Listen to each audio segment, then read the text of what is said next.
I was saying, just for the benefit of people, that this walk is just to introduce you to this corner of Achill Island. It's a more low-lying part of the island, and it's one that has several small lakes. This one, Lough Dhu, which is probably an anglicisation of Lough Dove, which is the dark lake, because it's surrounded by peatland. So therefore the peat would make the water look dark. The one over beyond us is called Lough Namrach, which is the lake of the trout, or a fish, the salmon.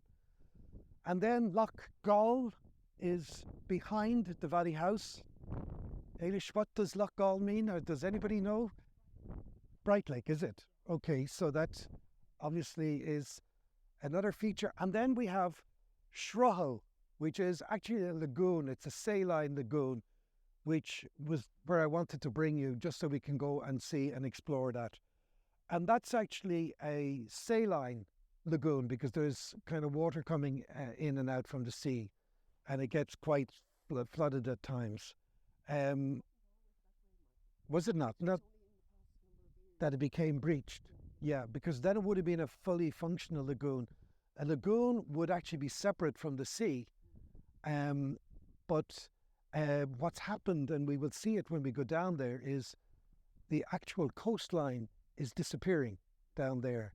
It's a peat coastline with a shingle beach, but unfortunately with the winter storms that we're getting, the coastline is eroding. The peat, which has been there for thousands of years, is now being broken up, and eventually maybe that lake will become an inlet of the sea. So I think it's good to see that. I mean, so maybe if we start just here.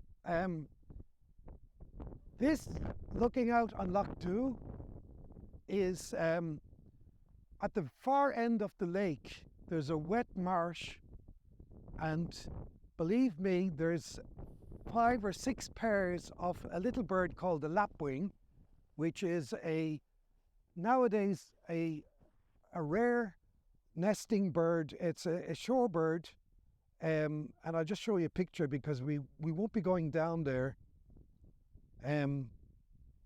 It's the national bird of Ireland. On Pilibeen or Peewit. You see it here?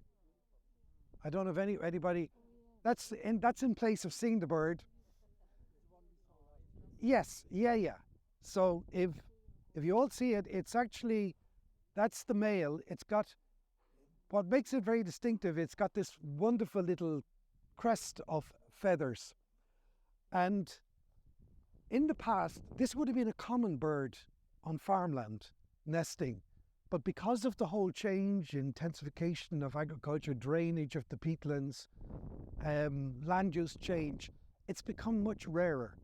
And probably in the last 30, 40 years, like all these little birds that nest in open landscapes, these wading birds, they've declined by over 90% in Ireland as nesting birds. And there used to be another little bird called the dunlin that nested here.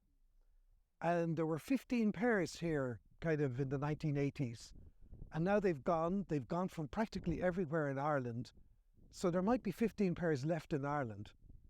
So just to give you an idea that, you know, you come to an area like Achill Island and you think it's beautiful and it's natural and it's wild, but it's under pressure, like all places, in terms of the way the land is being changed.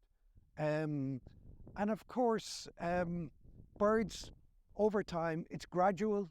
It doesn't happen from one year to the next. It happens over decades that species disappear, and then you notice that you don't hear the cuckoo anymore. The corncrake has gone from this landscape probably for decades. And so we're left with remnants of bird populations that would have been much more plentiful.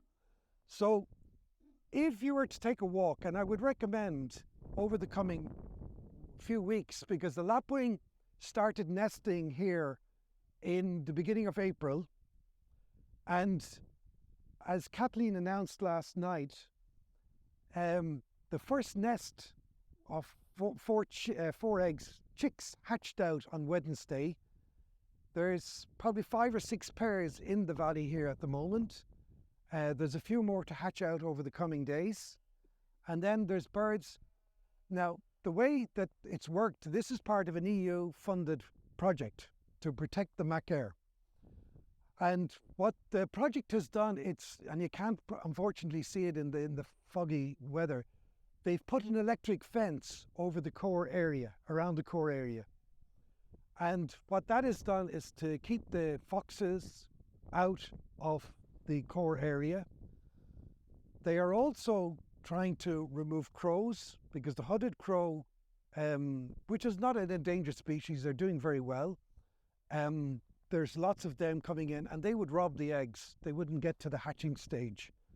So, this is where the balance of nature is disturbed, and nobody wants to actually do any harm to nature. But if the crows are preventing the lapwing and all the other birds from nesting, then you have to take some measures.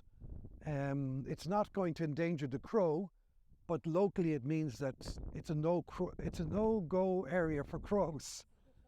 So the lapwing are hatching out. They've another 4 weeks to go before they are flying. So with some luck, these birds will succeed. And if it continues on a path of success, you could have 40 or 50 pairs of lapwing here in 10 years' time. Up in the Böll, BirdWatch Ireland has a nature reserve at Annamarsh, and they were down to 2 pairs of lapwing, and now they have 50 pairs because they really had a serious program of management, and they even have brought back some very, very rare birds. In winter, these lakes would attract some diving ducks, tufted ducks, and other species. There would be whooper swans coming in from Iceland. There are 2 species of swans we get here in winter. There used to be 3, but one, the Buick swan from Siberia, is staying in places like Germany and the Netherlands. It's milder in winter, so they don't come as far southwest. But the whooper swans do come from Iceland, and out on the Micheál you'd get about 50 or 60 of them here. You get them over at Achill as well on the other side of the island. The one that's resident here is the mute swan. And there's actually a bird on the nest. You can see the white thing on the edge. So she's sitting on her nest over there for the last few weeks. And there's a nest on the other lake. There's a nest on Loch Gall, and there's a nest on Sruhill. And the extraordinary thing about the mute swan is, once the birds are nesting, they have zero tolerance for other mute swans. So you can see they're quite aggressive. The male, kind of with its wings outstretched, will obviously chase off other swans. Now, there are some young swans still hanging out on Sruhill, but they're at the opposite end of the lake because it's a much bigger space, so they're not as disturbed.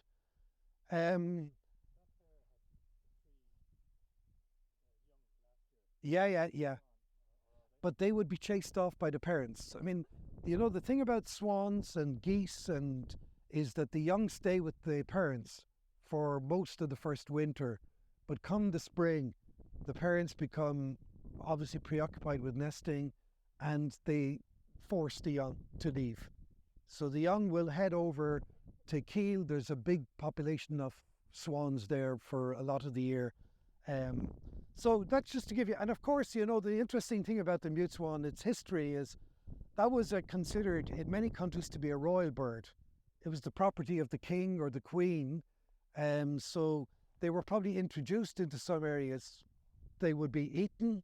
It would obviously be a big feast compared to some of the birds. But it's obviously a wild bird here now on Achill Island. So the LIFE project is not only about protecting, the EU-funded LIFE project is not only about protecting the wading birds and bringing back those birds, it's also about protecting the habitat.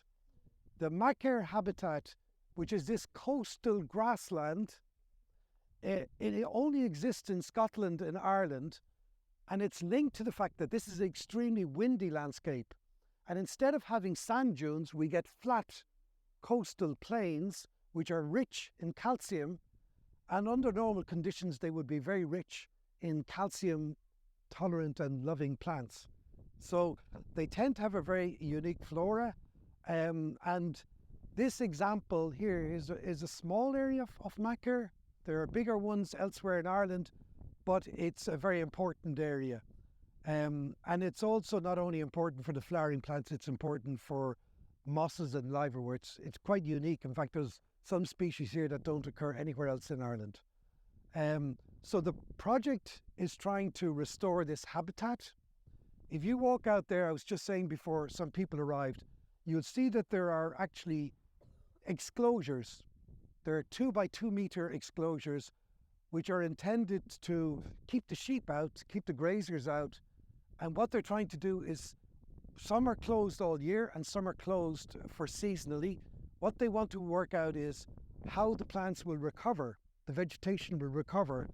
So they will be able to try and define a good level of grazing so that the stocking of sheep and cattle, because there's cattle out there as well, will be at a level that is actually allowing the flora to thrive as well. So these systems, it's not about excluding grazing, it's about working with farmers to actually have a good level of grazing that is also good for nature. And I think that's the balance that we hope to would achieve here and in others. This area is a special area of conservation that's designated under the EU Habitats Directive. There are about 450 of these areas in Ireland. So these are probably the most important areas we have for nature, but all of them are, to a significant extent, have interactions with people. So, you have to work with the farmers, and it's really a question of how you incentivize them to actually do the thing, because this area is shared. It's a commonage. It's in shared ownership between something like 47, 48 people. So that makes it more complex, because you might get 46 people that want to do and engage with the project, and you get 2 that don't.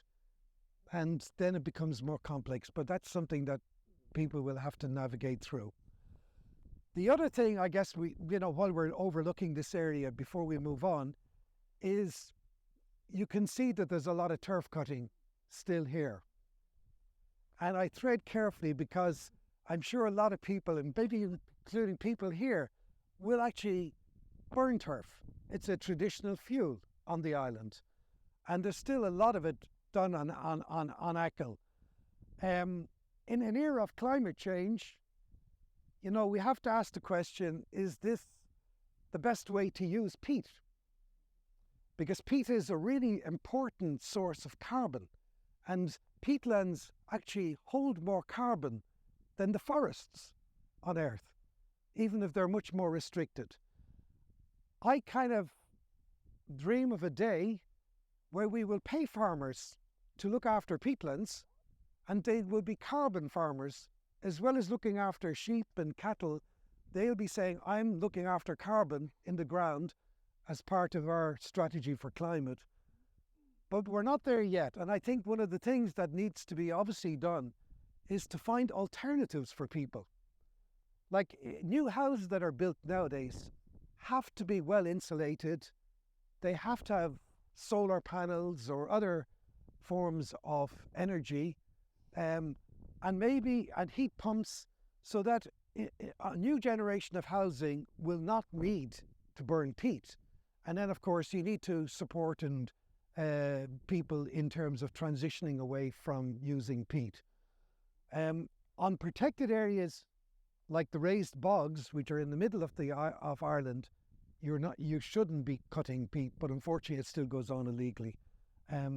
So I don't know, maybe I shouldn't be making too many political statements, but I think it's important to know that, these peatlands are still being damaged, including protected peatlands in Ireland. And of course, the big challenge across Europe, and I say this because I know there are German colleagues here, is I think in Ireland, in Germany, in all the countries across Europe, nature has been damaged big time. Our relationship with nature has been through exploiting it. And so one of the big things that we have to try and do in Europe is to restore and to pay people to actually restore areas that are degraded. And then we get healthy nature, we get all the benefits that healthy nature provides. And of course, that's I think a much better system that we would want to see in place. There was a European initiative, and I don't know if any of you have been following this, to a new nature restoration law that was being proposed over the past while. But it's actually run into a wall at the moment because there's some political resistance in terms of this law. It was passed by the European Parliament, and we thought the ministers from the different countries had all signed up to this, but at the last minute, one or two changed, and I think it's because the elections are taking place in across Europe in June. And this nature restoration law, which would have put a greater focus on what needs to be restored, how to restore it, and to try and provide funding for that, was, in my view, a good way forward. But it's stalled at the moment, and we'll see what happens after the European elections. But I think it's a more complex time we live in at the moment, and we'll see where that goes. So, any questions at this stage? I mean, we're not going down there today. We're going to walk around to this side of the lake, and be careful on the road, please. I mean, it's a gentle, quiet corner of Achill, but people do drive around here and sometimes fast. So be careful as we work down. We'll go down just the hill, and we'll stop at the corner before we turn left down to the lake, okay? We talk about nature, there's lots of different elements. And I just wanted to point out a few of the spring plants. When I think of spring on Achill, I'm always looking for primroses, which is kind of like, some people think about daffodils as being the harbingers of spring. I think of the primroses, and if you see just along here, you get little pockets of them where the grazing pressure isn't too intense. And the other plant that you have in the hedge there is the bluebells. So they've been flowering now for several weeks, so you'll get pockets of them. And they're signs of good, kind of long established hedgerows or woodland where you get them in a native state. You'll also get the dog violets along there, along the wall. But I just wanted to show you, there's a lot of concern globally and even in Ireland about the decline of pollinators. The insects, the bees, the butterflies, and there's a lot of interest, because if you don't have pollinators, a lot of the foods that we eat, the plants, they will not actually be fertilized, and they will not actually produce the fruit. So there's a greater amount of interest.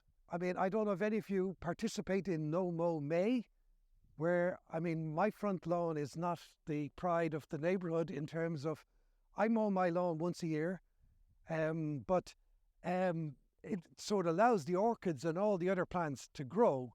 But I think we should always try and not mow before May, because it gives the flowering plants a chance.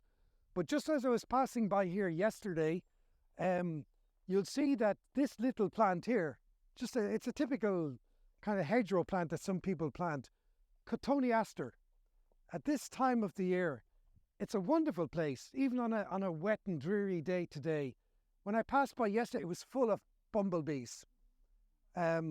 These are the common carder, which is kind of, it's one of the more common of the bumblebee. We've got about 100 species of bees in Ireland.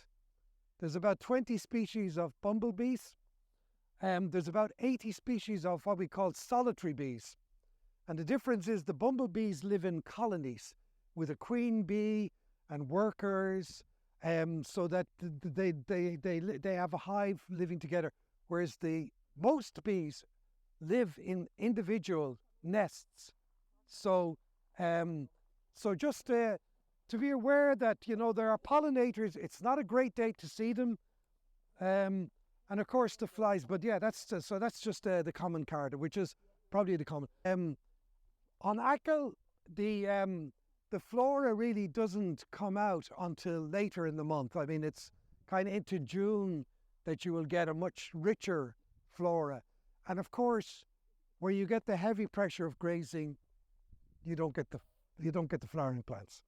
So let's just take a walk down here, and maybe we'll stop when we get a good view over the lake.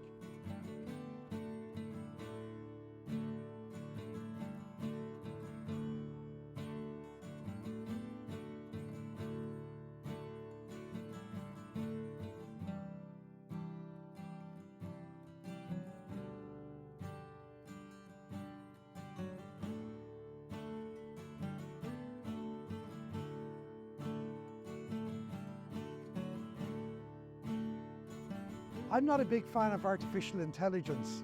I think it's going to take over the world. But there are some very valuable little tools that you can get, and even put them on your smartphone. And the one that I kind of recommend in the nature field is a thing called Merlin. It's from Cornell University. And this is a wonderful little tool to introduce you to bird song and bird sound. You can download it on your phone. And what you're doing, if you're on a walk in a woodland or in the countryside, what you simply do is you press the sound and it will listen to the birds for you. And it will tell you that that's house sparrow that's singing and they're chattering in the background. But on a nice day, particularly at this time of the year, because this is now when we've got peak of bird singing, you can walk through an area and you have your phone listening, and it'll tell you all the different birds that are singing. And I think it's just a very, very enriching way to experience the sounds of nature, because, I mean, probably one of the joys of being alive in spring is bird song. When you wake up in the morning and you start hearing the song thrush or the blackbird singing in your back garden, then you know that spring is coming, and it kind of gives you a bit more hope. There are birds like the robin that will sing in winter, but that's the exception. I mean, the robin will hold its territory throughout the winter. But most birds will only start singing kind of from March, late March into April. And probably these weeks in May are the best time to go out. And the best time of the day to go out is probably around 5 o'clock in the morning. Because so if you're coming back from the party, you've been at a late night party or out in the pub, you can actually turn on your phone. Now, yeah, I was kind of trying to see what that was.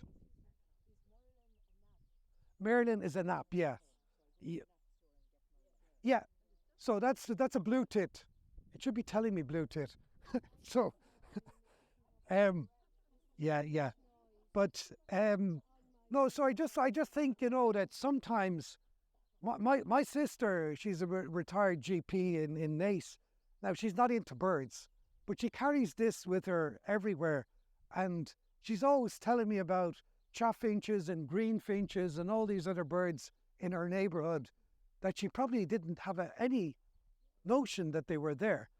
And of course, birdsong is richest in woodlands and places that are kind of where there's lots of cover, where the birds are singing.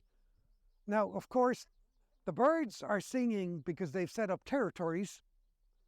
They're also advertising for mates. When I was walking down here the other day, there was a little bird that I heard singing for the first time. It's a sedge warbler. It's a little songbird that has spent the winter in Africa. It lives in kind of wet, kind of sedgy areas, and it's come back here, and obviously they've just arrived back in the last week. Most birds have just come back from Africa in the last few weeks. I mean, I've heard the cuckoo only for the first time over at Dooniver in the last week. So, they've come back. And I I don't know if any of you have read in the newspaper or listened to an RTE, the national broadcaster, that there's a cuckoo that's returned back to Killarney in County Kerry in the national park, and it spent the winter in the Congo. So a lot of these birds will have crossed the Sahel. They kind of gone into sort of central southern Africa. The swallows will have gone as far as South Africa. So an extraordinary journeys. And you know, last week, unfortunately, the geese, there was a flock of Brent geese here up to about Tuesday or Wednesday, but they've all flown up to Iceland now on their way to Canada. You get the changing of the guard in spring. The winter birds are leaving and the summer birds are coming in. So you sometimes get the two together. So which kind of is extraordinary in terms of the journeys that, you know, they like the sandwich terns, and we might see some when we go down onto the shore.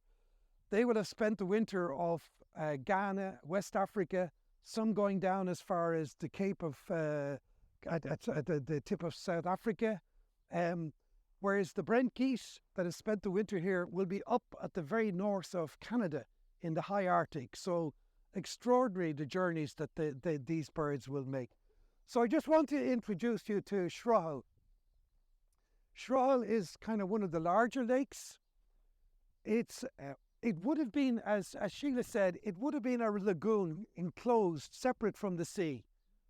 There's only a small little stream that comes in at the other corner.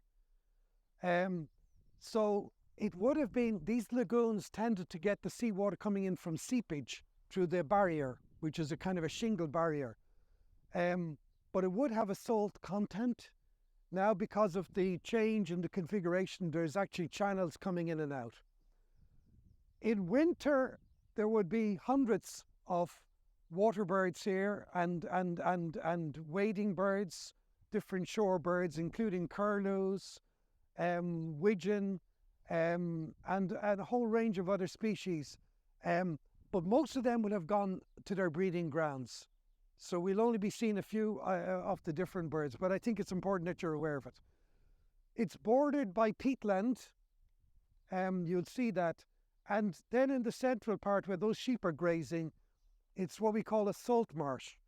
A salt marsh is a kind of a grassland area that is periodically covered by the tide. So when you get the spring tide coming in, it actually covers that area.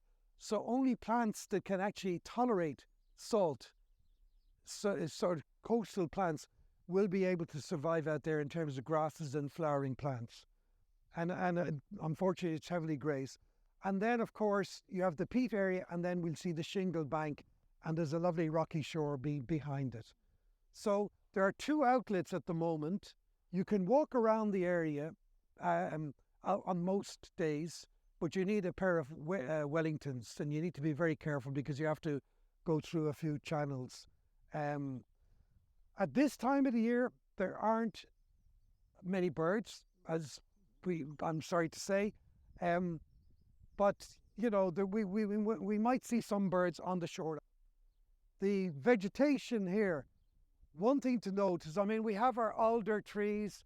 Willow is a very important tree for pollinators in the spring. That's when I see the bees in my garden, they're usually feeding on the catkins of the willow trees. And we have, obviously, a very typical plant of this part of Ireland is the fuchsia, which you get lining the hedgerows here. But unfortunately, we do also have other species that have been introduced as ornamental plants.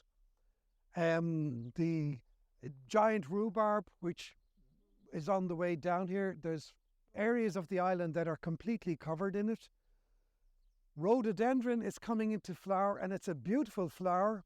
It's a beautiful plant. But unfortunately, if it's not managed in the landscape, it completely covers the landscape, particularly where in peaty areas where they've drained the land so it's drier, and you'll see that.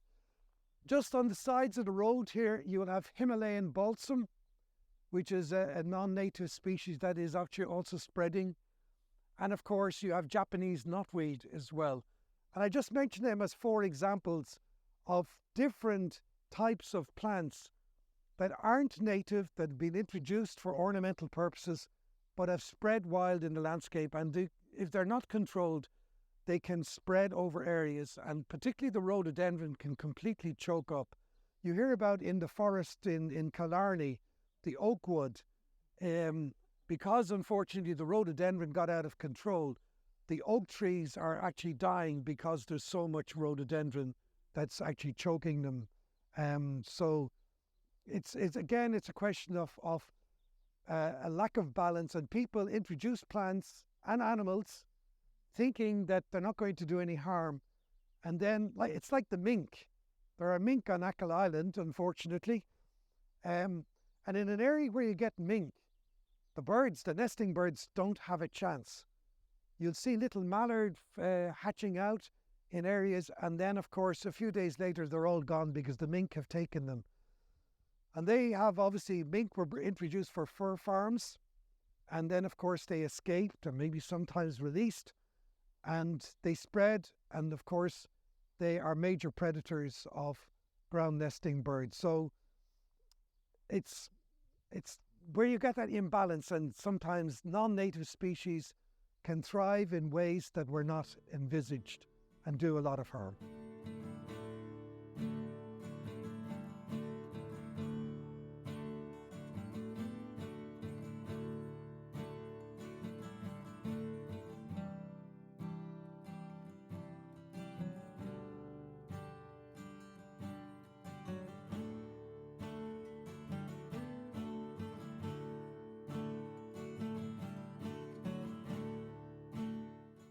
All wondering where the birds are.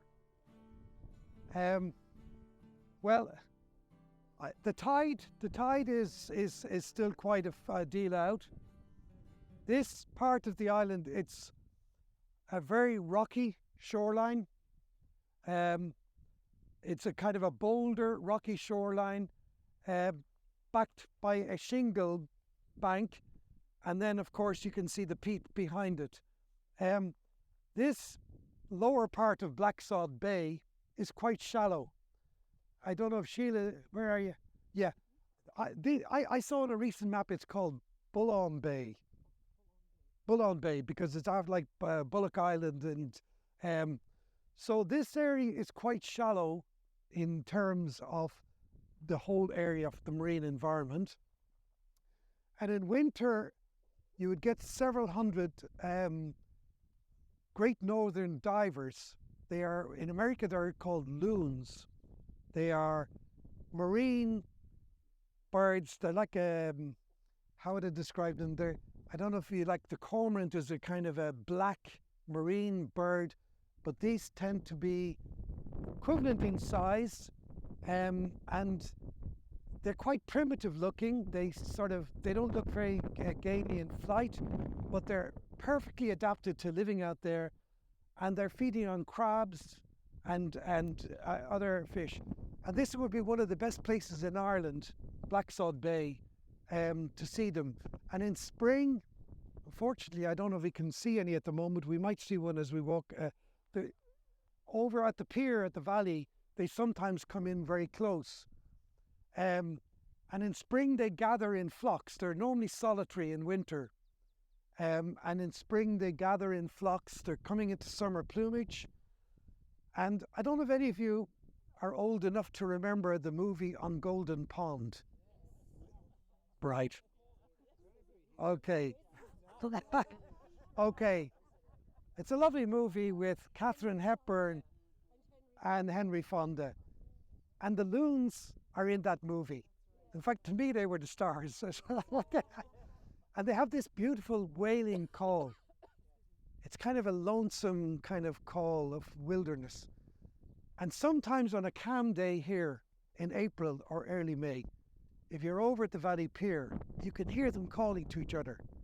So there might be a flock of 70 or 80 birds that have gathered before they migrate, and they'll be gone in the next week or two, and they're heading up to Iceland or Canada. So that's just to give you an idea of one of the birds. There'd be other birds out there, scoters. They are sea ducks. They're black ducks. There'd be several hundred of them. And not this winter past, but the previous winter, there was an extremely rare American scoter called a white-winged scoter, never seen in Ireland before. It was just off the pier there. It spent several weeks in the winter. It made Achill Island famous among the birdwatching community for a short period. So that shallow area, there's different birds, and when you get storms, kind of as you frequently do at different times of the year, birds will come in here and take shelter. So that's one element of the marine environment. The coastline here, the rocky shoreline, will also provide feeding for many of the wading birds, the oyster catchers, the curlews. There's another little bird, which is our big bird. It's like a small curlew. It's called a whimbrel, and it's passing through on its migration to Iceland. It's called a Maybird, and it's got a very distinctive call. We should hear them or see them. They're on the other side of the island over at Kiel as well. And so there's also, because there's lots of periwinkles out there, it's a rich food supply for birds, but there's also a rich food supply for people that gather periwinkles. And frequently you'll see maybe 7 or 8 people out there. You can see them out there today, and they are out gathering periwinkles. There's also periwinkle gathering over on the shoreline over there, and over at Kiel, over at on the Macaire, out to Carron Point. There's where the little settlement, the ruins were. There was a midden there of shellfish, which was kind of like the throwaways of the what people were eating from the shore. And there would have been a lot of periwinkles, a lot of limpets, different shellfish. So people living here would have definitely lived off the sea. And I'm sure during famine times, it would have been absolutely critical. So, there's no question about the fact that people in these coastal areas, that would have been critical for their survival, as the seaweed would have been critical for in many of these communities. And, people probably would have fought over actually access to the rights of the seashore. But I feel if you're going to have a commercial exploitation of seafood, shellfish, it should be done in a way that ensures its sustainability.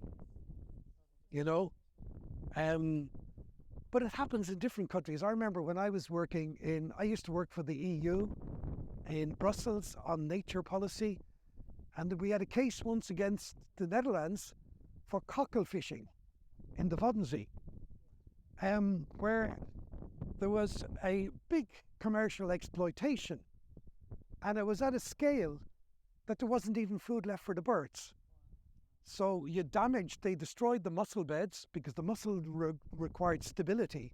So this kind of dredging for cockles was actually causing serious damage to the ecosystem, and the Netherlands was condemned by the court in Luxembourg for failing to ensure the sustainability of the practice. So, you need to if you're going to exploit natural resources, you need to ensure that it's sustainable. And that would be my kind of take-home message. Not to say you can't do something, but to say that if you're going to do it on a commercial scale, you need to ensure that it's actually the harvest is... Because, the history, if you take what happened on this island with the basking shark back in the 40s, 50s, I mean, there was a really important employment provided to people on the island that came and were spending the summer, kind of harvesting basking shark. But there was no limits, no controls. And after, a period, the basking sharks weren't coming back again, or they were doing so in greatly diminished numbers. So if you don't look after a fishery, you're basically not going to have the resource. So this here rocky shoreline, in winter, there would be a lot more birds out there. There are a few sandwich terns on the shoreline, and if anybody hasn't seen a sandwich tern, They can look through the telescope if they don't believe me. There were about 250 of them here during the week. They've come back from Ghana, and the sandwich tern, maybe if I tell you what a tern is, it's like a small seagull. They are very, very elegant seabirds. They're very pale. Another name that they're called sea swallows, because they tend to have long tails, and they tend to be very agile in terms of flying around on the coast. They have this extraordinary capacity. They hover over a point and then they dive into the sea to catch small little sand eels and sprats. They've spent the winter off West Africa. In fact, some of the birds, the Arctic tern, actually can go as far north, way inside the Arctic Circle, and then spend the winter in Antarctica. So they've extraordinary capacity. And I was here during the week because the birds have come back. They've been here, they feed, there's rich feeding here. They don't nest here, they nest probably around on little islets around black sod. But there were about 250 of the sandwich terns here during the week. And I was looking at them, and of course they're engaged in courtship. Before they move to their nesting colonies, they're trying to find a mate. So the male comes in with a big sand eel, and of course he's trying to entice the female to show interest in him. And they kind of engage in this courtship feeding, and then you see the mating taking place. So it's all excitement. So I was there during the week, and this is what I don't know if you can see, that's them along the shoreline. The sandwich tern there's about 5 different types of terns that you get here. And I was looking at them on Tuesday and Wednesday, and one of the birds looked different. I don't know if you can see closely in terms of that picture, but one of the birds had a yellow bill, and it was slightly bigger. And that bird actually isn't a sandwich tern, it's an elegant tern. That actually, but they're all elegant, but that actually bird should be on the Pacific coast of California and Mexico. It was taken as, one good tern deserves another. Right. No, actually, and that's only been seen in Ireland 7 times previously. So it's an extremely rare bird in Europe. And it was in among the sandwich terns. And you know, it probably has got caught up. It's probably gone down around South America in winter, come up the Atlantic, got caught up in a migration of birds and ended up in Europe. And I expect it'll probably think it's a sandwich tern and spend the summer in one of the colonies. So unfortunately it wasn't here, but there would be several hundred of them here, and they roost in on the lake at high tide, and they feed on these shallow waters. So we might get closer to them as we get down, but just that you can get a sense. So that's the Cockle. It's a very shallow lake. There would be fish in there as well, mullet, and of course you'd get different types of birds. There are a few ducks around. There's red-breasted mergansers that are here. They're kind of sea ducks, and they have these kind of serrated bills. They have these long bills for catching fish. So they're like a scissors, you know, these for sewing, and they have these serrated edge. Yeah. There's shell duck here, which is an interesting duck. Most ducks, the female is very drab brown, because she's the one that takes total responsibility for incubating and sitting on the nest. But the shell duck, the male and the female, look the same. They're black and white. There's a few pairs here, and they will be nesting in burrows underground. They nest in rabbit burrows and other underground. So the female doesn't need to be camouflaged. And the interesting thing about the shell duck is that when the male and the female, they will look after the young when they hatch out, but they sometimes form groups of several families called creches. So you could come here and you'd see maybe 20, 30 young that would be with the adults as they gather. And a lot of the shelduck, once they've finished nesting, they will emigrate over to the Bodensee in late summer, and there'd maybe 100,000 shelduck in the Bodensee between Denmark, Germany and the Netherlands. And that's where they undergo a molt, because the water birds, the ducks, they shed their flying feathers during the late summer. So they're completely flightless for a period of several weeks. They're very vulnerable, so they have to go to safe areas, and so there's a big migration from there. So there'll be a small population around here. There are some cormorants that were actually out there on the shoreline. If we worked our way down further, there's another little bird here called the ringed plover, which there's about 10 pairs nesting further down there on the shingle. Probably best to avoid that area at the moment because they're quite vulnerable. But if you go near them, the adult, particularly when the young are around, rather than flying away, will actually pretend it's got a broken wing. And it will lure you away from the area by, if it's a predator, you think there's an injured bird and an easy meal. And of course, the tendency is to follow the bird, and they bring you away from the nest. So that's its strategy. So that's another bird that you get here. There was another bird, it's like a small curlew. There was a flock of about 200 of them here, and they're probably still here, but they're not visible. And they're called Godwits. And they are bar-tailed Godwits. And I'll just show you a picture. They are heading up to Arctic Russia. The nearest breeding area is probably in the north of Finland, in the Arctic. And the interesting thing about them is sometimes people ring the birds.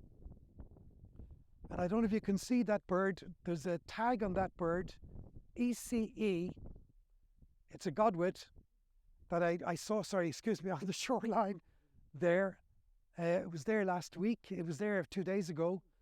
That bird was ringed in Norway last August. And last autumn it was seen on the Isle of Skye in Scotland.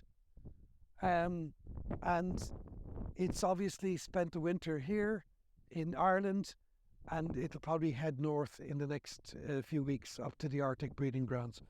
So if you can see it there, you see, sorry. You know that house we looked at over the water, just and where the cormorants were, and just this side on the grass. Oh. Yeah, you could. Yeah.